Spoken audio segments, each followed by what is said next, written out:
এটা একটা পাক্কা ষড়যন্ত্র। আপনি জানেন, আপনি বলছেন আপনার পরিচয়টা কি হবে? যুগ যুগ ধরে যে পরিচয় আমার হয়েছে, সাহাবা একরাম যে পরিচয় দিয়েছেন, তাবেঈগণ যে পরিচয় দিয়েছেন, মুহাদ্দিস উলামা একরাম যে পরিচয় দিয়েছেন, আমারও সেই পরিচয় হবে, আমিও সেই পরিচয় দেব, গর্বের সাথে দেব। সৌদি আরব, কুয়েতে মধ্যপ্রাচ্য থাকলে আমি গর্বের সাথে সালাফি বলে পরিচয় দেব।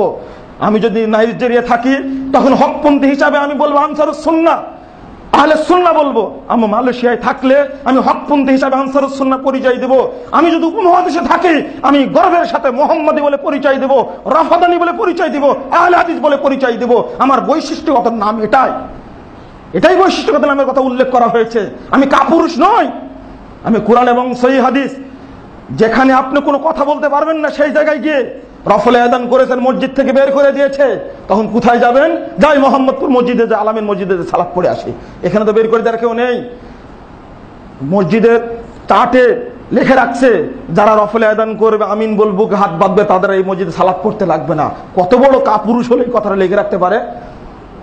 মসজিদ হলে আল্লাহর ঘর, সহিহ হাদিসের কায়দায় সেখানে সালাত আদায় করবে, কেন বাধা দিবে? আপনি সহিহ বুখারী খুলুন, সহিহ মুসলিম খুলুন, হাদিসের গ্রন্থগুলো থাকতে আমি কেন অন্যদিকে যাব?